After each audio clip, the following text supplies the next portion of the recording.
Anga foli ani waleɲuman bɛ ka ɲɛsi aw ma Mali kɔnɔ ani Mali kɔ kan ni kuma in b'a sɔrɔ aw minnu sigilen don jabaraniw kɔrɔ k'aw ɲɛmada walasa faamuya bi sɔrɔ aw fɛ telesirifila bamanankan kunnafoni na walawalali bɛna k'aw ye minnu na Mali kunga ani diɲɛ fan wɛrɛw kunga nin y'a kuma selen ye bakuruba kunnafoni filɛ. An ka jamana wasabulon Assemblée nationale du Mali a salle de plénière min tɔgɔ dalen don jamana ɲɛmakɔrɔ la Modibo Keyita o kolonbo karila ka bɛn ni tɛnɛn tɛmɛnen avril kalo tile 3 san 2017 nin de ye bamanankan kunnafoni na kumaba ye sɔni min bɛna walawalali kɛ aw ye aw bisimila.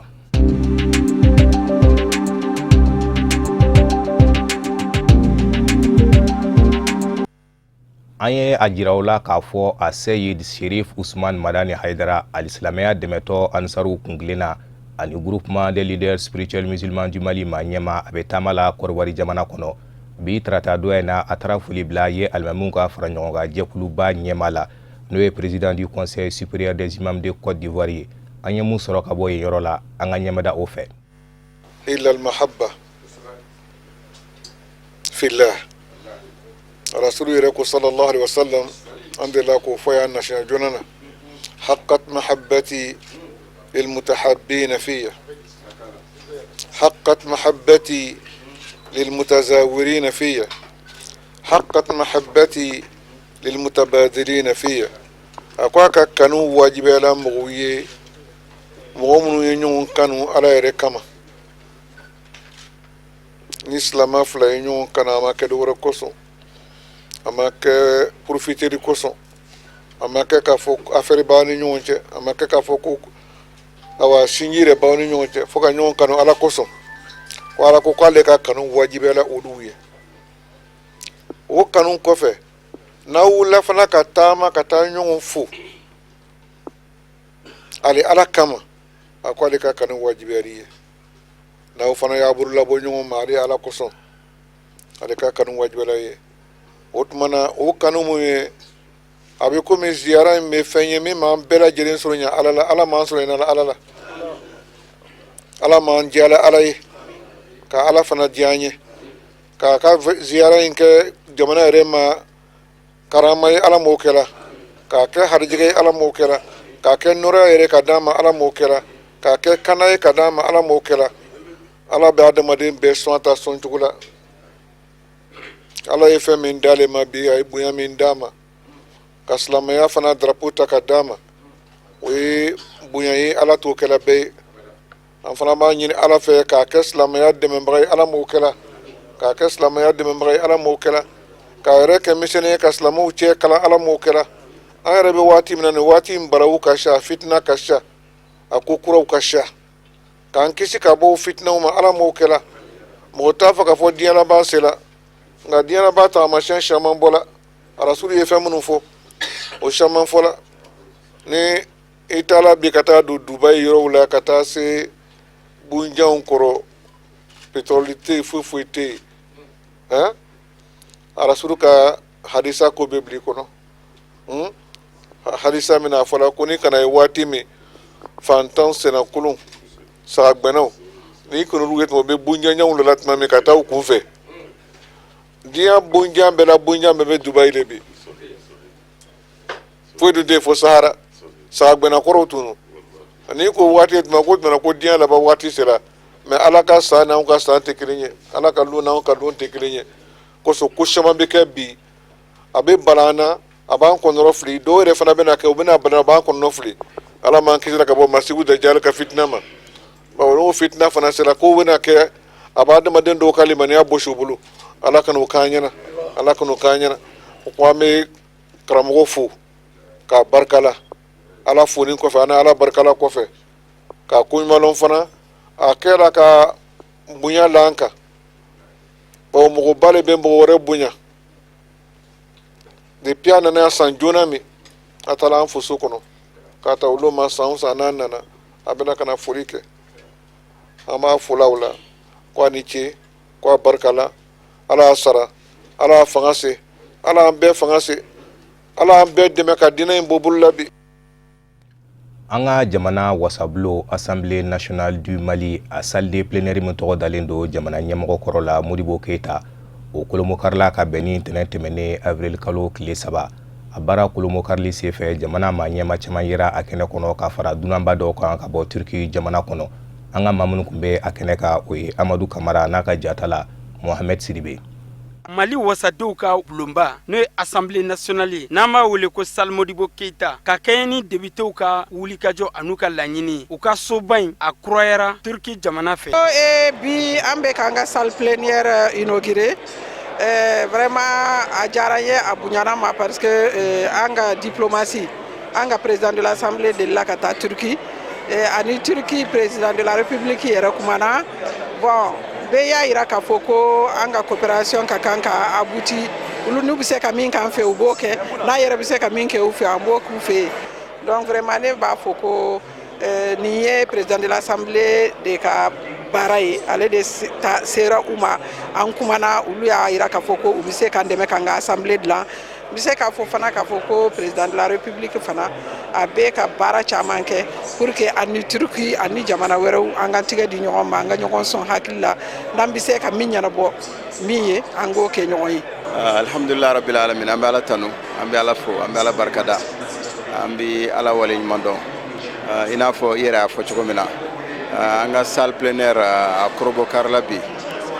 k'a sababuya kɛ an ka partenariat ye avec les Turcs.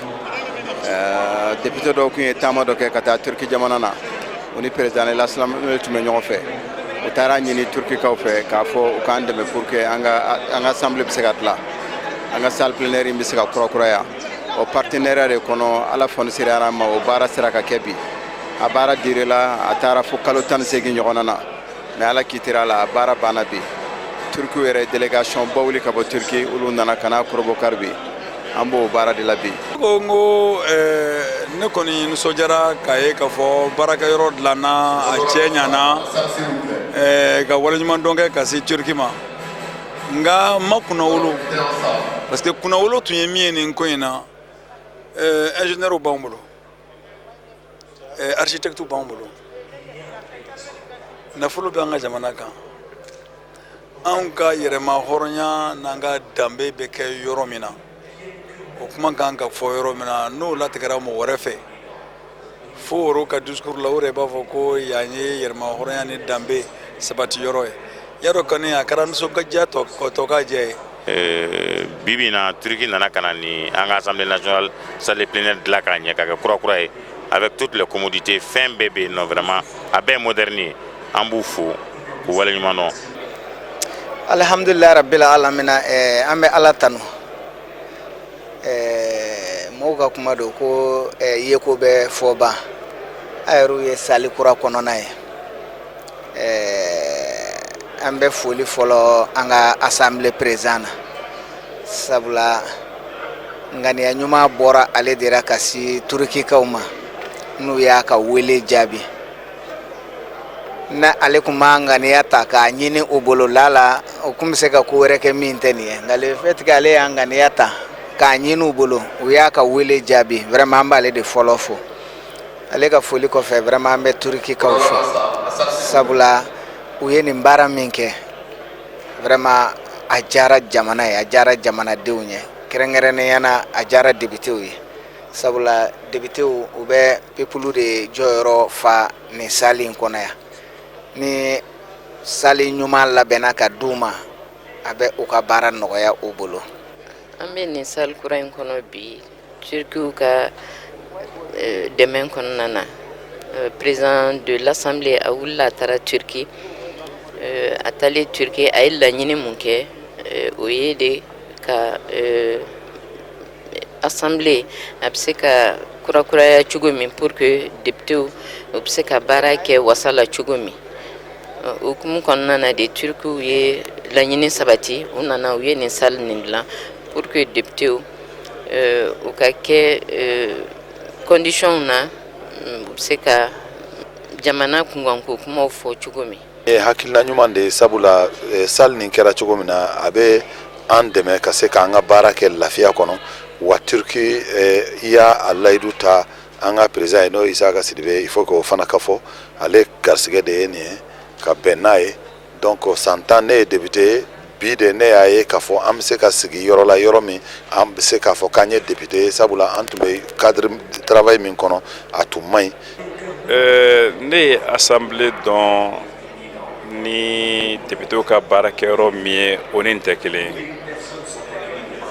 nka ka se ka nin yɔrɔ dilan k'i b'a di députéw ma o ye taamasere de ye k'a fɔ démocratie ye fɛnba ye an ka jamana kɔnɔ. Bari tɛ foyi sɔrɔ démocratie la min ka bon ka tɛmɛ assemblée nationale kan. Yɔrɔ min tilalen filɛ nin ye an ni Turki ka jɛ a bɛ o de waleya. Ni nin baarakɛyɔrɔ dira mɔgɔ min ma i yɛrɛ kan ka dusu ka se ka dɔ fara i ka cɛsiri ka dɔ fara i ka baara kan. Nin ye fɛn min ye a ma daminɛ bi koyi fɛn caman bɛ yen minnu bɛ kɔfɛ ka na Libi bɛɛ ti kɛ don kelen mais an bɛ dugawu kɛ an yɛrɛ ye fɔlɔ an yɛrɛ députéw an ye baarakɛminɛnw sɔrɔ an ye baarakɛyɔrɔ ɲuman sɔrɔ Ala k'a to an ka baara in kɛ a kɛcogo la ka jamana in dɛmɛ parce que a dabɔra o de kama donc an b'o de fɔlɔ fɔ ka se ka an ka président ya fana bala Ala k'a fana a ka an kɔrɔta ka taa fɛ an bɛ nin dugawu de kɛ n'an y'o kɛ n'an tilal'o la tuma min na e yɛrɛ ɲɛ b'a la sali kɛra cogo min na i delila ka na yan i y'a ye k'a fɔ yɛlɛma donna a la mɔgɔ minnu y'an dɛmɛ nin na an b'o fana fo k'u waleɲuman dɔn Turkiw de don bɛɛ b'a dɔn u ye nin kɛ an ma dɔrɔmɛ kelen bɔ k'a kɛ k'a ban ani ka u ka wuriw ta ka n'a ye k'a bɛɛ kɛ k'a ban dɔrɔmɛ kelen ma sara o tuma an b'u fo k'u waleɲuman dɔn Ala k'a to nin kana k'a laban ye halisa caman bɛ kɔfɛ an b'o ɲini Ala fɛ an ka jamana an n'u ka se ka baara kɛ ɲɔgɔn fɛ ka se ka taa ɲɛfɛ an b'o de kɔ nin kɔni nisɔndiya mɔgɔ tɛ se ka fɔ ka sa. An bɛ aw ladɔnnen k'a fɔ ko nin baaraba ninnu min kɛra wasadenw ka bulon kɔnɔ a kɔni baaraw kolobo kari kɛra nisɔndiya bonya ani karama kɔnɔ. Musow tɔgɔla don kɛrɛnkɛrɛnnen journée internationale de la femme 8 mars a ɲaɲani ɲɛnajɛw bɛ sen na halisa an ka jamana kɔnɔ o cadre de la muso jɛkulu bɛ n'o ye Union des femmes solidaires du Mali ye u ka kunnafonidi kɛnɛ dɔ sigi k'o dakun kɛ muso yɛrɛ jɔyɔrɔ kan ka kɛ jumɛn ye furuso kɔnɔ Kafunɛ Bacili a bɛ walawalali k'an ye. Ni hakilina falen kɛnɛ ye a sigikun laɲini ye fɛn min ye ka se ka kunnafoni carin kosɛbɛ musolakaw ye ani ka musolakaw bilasira musoya yɛrɛ nasira fɛ kɛrɛnkɛrɛnnenya la musolakaw jɔyɔrɔ an'u ka nafaw kan furuso kɔnɔ an b'aw ladɔnniya k'a fɔ kɛnɛ in sigira kadara min kɔnɔna na o ye musow tɔgɔladon kɛrɛnkɛrɛnnen de ye ni o ye 8 mars ye. An y'a laɲini ka nin baro in sigi parce que an y'a remarqué k'a fɔ 8 mars la musow ka ɲɛnajɛ de ka ca la kosɛbɛ ka ɲɛnajɛw artistes ni fɛnw wele ka tulonkɛw ni ɲɛnajɛ kɛ donc an bolo ni musow b'u ka droit ɲini musow kan ka wa devoirs fana ɲini fɔlɔ k'a lagɛ problème minnu b'an ka société la musoya fan fɛ an ka ɲini k'olu régler k'olu solution ɲini yanni an b'a fɔ k'an b'a kɛ dɔn ni tulonkɛ ni yɛlɛ ye problème caman de bɛ musow kun kan donc o de kama an fana y'a laɲini ka nin débat in sigi ka jɛman wele ka na a kana ɲɛfɔli kɛ musow ye musow bɛ se k'u yɛrɛ u cɛw minɛ cogo min k'u denw ladon cogo min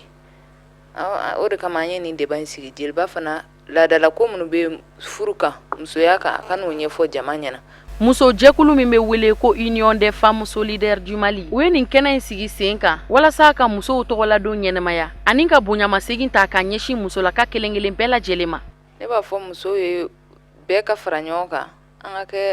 jɛkulu fɛn fɛn muso jɛkulu fɛn fɛn bɛ an ka fara ɲɔgɔn kan an ka problème minnu b'an ka sigidaw la an ka fara ɲɔgɔn kan k'a résoudre muso bɛɛ k'i jija i ka du kɔnɔ problème min bɛ yen yanni i bɛ bɔ ka taa kɛnɛma ka taa mɔgɔ wɛrɛ ka i ka du kɔnɔ bɛɛ k'i sigi ka jateminɛ kɛ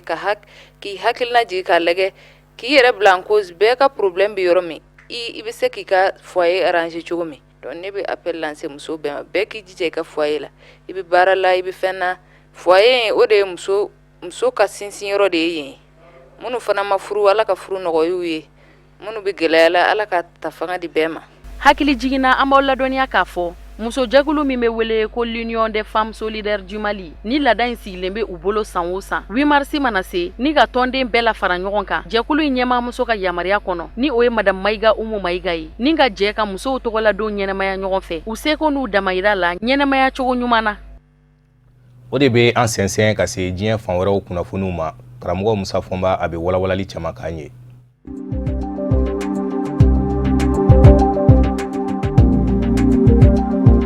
Lagine Conakry jamana kono Abubakar Sidiki Jakite ni ukama ko Tumba Musa Dadisi Kamara Mami Ngunye Kafo Jasu jamana nyama la sana konte bile kofe kake jamana nyama yene aklela makeme ani mabiduru ani mabulu blambone na unina fangasina mato na minu ngugo ubi ni sokuya kene sigi singandulati kene baka kajira kafo ujende ni Musa Dadisi Kamara ka kamoliye ka jamana nyama ya nyini nisikasiga na tame kanyeshi Abubakar Sidiki Jakite Tumba mo alemi ngume Senegal jamana kono ni olu fama uyadi la gine fa mo bi na la sagonedo alamene ko fe kiri nyama sababu fe akala sababu keme ka nyini kiri nyama sababu bulu ko kumana na manya ka fo usira ka nyini ngalu chama ndengu ala sa ubafe aleni fiye bodaka di amo liberté provisoire abise ka bla yani magojo doche ala ndenendo la sababu aboka uyo la nyini ke kiri nyama sababu bulu wa sharia fene natle wolom la nebe kiri nyama sababu fene bulu uka la sababu ka hakilina jabi no ya sorola binye walikele atinye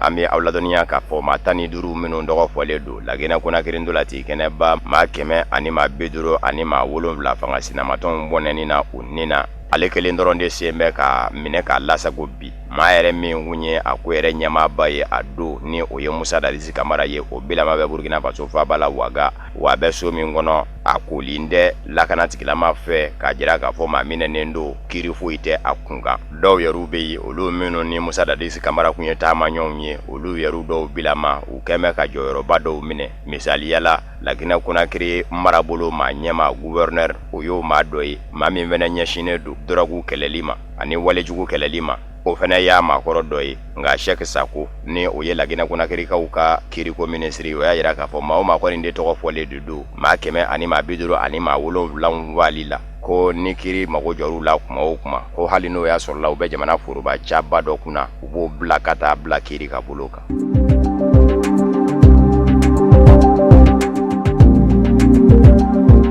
Kongo Kinshasa jamana kono munyuku manyaka mbamake ka beninde nendo avrili kalutli sabai ka sabuke fangasina matonge ngume ka weleda ka nyashin bela jele mako nindo imbela jele ki farifa mashika na munyuku manyaka ke ukama ko journée ville morti kuna fono ya jera ka fo ko ma chamanye alame ninga tuku fangasina matonge nofe ka sabuke dugu basa banyona ko nimbe munyuku manyaka make ulushila kerengere nenya na fabare Kinshasa kono otemene kofe dugu batula na mimi wele ko Lumumbashi ni Kongo Kinshasa ere dugu jugora na pasoro sira famba nyonye mbe yindi yimva na bara umasika ke kadamina kono na ula katase adafela umo wa yoro minu nye fangasina matongo ni nganu bo usoro yoro ko ni nye ulu ko ni ngengumbe de babo kikembe ka gongoro fili ndorimo kwa jila dugu ba wera uminu mbe inafo kananga ani mbuji mai kazai marala ulu fene kumbe utugula o yoro minyo ye Etienne Tshisekedi fangasina maton nyema mimbira na dingebe anona bi Felix Tshisekedi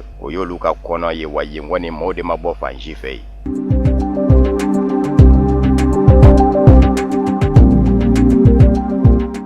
Kongo Kinshasa jamana kele kono jenselege nani tomba Nations Unies ka segasegalikela umenu munu nzalula hadabadenya hake sabati ko tafape ni ubeka segasegalike ka nyashi dinge bado umo dinge ba umenu ni olubise ka ke manivun shudo nyoroye ukama ko force commune tani zabakura wele labana ka ye segasegalikela nunu ve Kongo Kinshasa chamanje yamba fe Jose Maria Aranaza ni ale ye jenselege nani tomba Nations Unies bulu farami ni onyeshi me hadabadenya hake la pasali ma o nyama ye ale ayira ka fo do ne menuna tande kunyele kundo dinge bawla menone mo fara menyonga akono ku datugu abilama na meke muga ani sabade ami awladonia ka fo bolingwani de nyeshine do Kongo Kinshasa surasi ude mo ka fo uketo ka mamurlenje kulu kele kuma do law bidda sago ne mo fa chugo jugu yawiye ka labana ku dugo wala sa ma hage min vara o kana se ka do upe ka Kongo lasiumo Kongo Kinshasa jamana nyama ya soka babu sendige lamber mende ale mi mena ka siga yana ka jeni aye ka fo dingeba nunumbe alabana kana jongwala jo ala ka fo do ko ni misonga ke ngale ko sabanyona adumbila matemembe oka mi yere ka juguno bela jele marsikalo le tani la temene nyeselege nani to Nations Unies ka hadamadenya hake la pasa jekulu ma la nyona olu taraka tununi uye ka laba kata ushuye ko sadaina manani umino mene kumeka u blasera olu fene kera o chowe wajira ka fo Kongo Kinshasa jamana kono hadamadenya hake aburu jaledu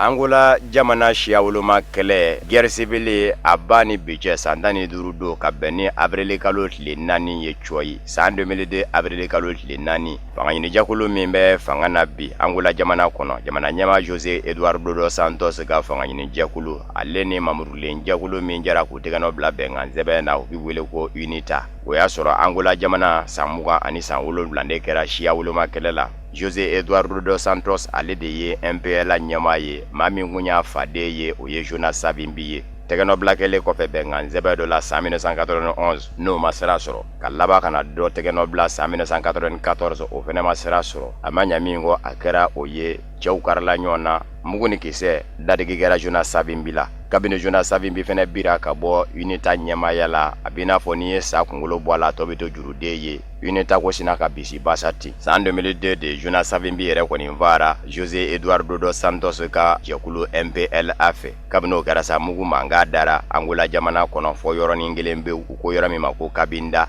ni o bɛ ka taa Kongo Kinshasa fanfɛlaw la hakili jiginna farafina ndolatiba min ni o kɛra Angola jamana kɔnɔ Coupe d'Afrique Togo ndolatilaw bɔtɔ Kongo Kinshasa kar la ko u bi don Angola jamana kɔnɔ u tɛmɛna kɔnɔ min fɛ ni mugu tira u la fɔ u ka maa dɔ bɔnɛna a nina yende ko don kabini san 2002 ni Jonas Savimbi kɔni fara sa MPLA a n'a ma ɲɛma Jose Eduardo dos Santos u y'a lajɛ ka wulikajɔ daminɛ ka jamana jɔ kura ye fɛn min y'o nɔgɔya u bolo fana o ye taji dugu jukɔrɔ nafasɔrɔ sira min ɲɔ ɲɛnnen don Angola jamana kɔnɔ o y'a sɔrɔ o sɔngɔ sɛbɛkɔrɔ yɛlɛn bɛ diɲɛ sirigana ni sugubaw la o kɛra sababu ye ka Angola jamana yɛrɛ k'a dama jamana ye jamana dumanko da UNITA kɛlɛcɛ kɔrɔw minnu kun bɛ yen olu dɔw tora ka laban ka don Angola surasiya yɛrɛ la siɲɛ kelen UNITA a bɔra mamurulen jɛkuluya la sa n'a ma ɲa k'a fɔ Jonas Savimbi kɔni fara o kumana ko mankan banna u y'a lajɛ ko u bi politiki fari da ka kɛ fangaɲini jɛkulu ye nka Angola jamana kɔnɔ Jose Eduardo dos Santos jamana ɲɛma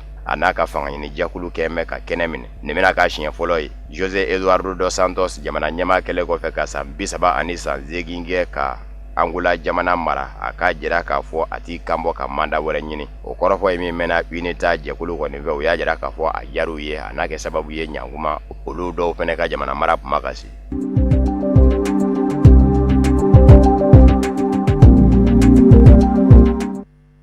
O fana de bɛ dansigi an ka bi bamanankan kunnafoni sɔrɔlenw na mun labɛnna kunnafonidiso ɲɛmayaso fɛ ka kɛɲɛ ni kunbɛn ye laseli wɛrɛ ani karamɔgɔ Musa Funba bɛ ɲɔgɔn sɔrɔ yanni ka taa so ma aw k'an bɛn.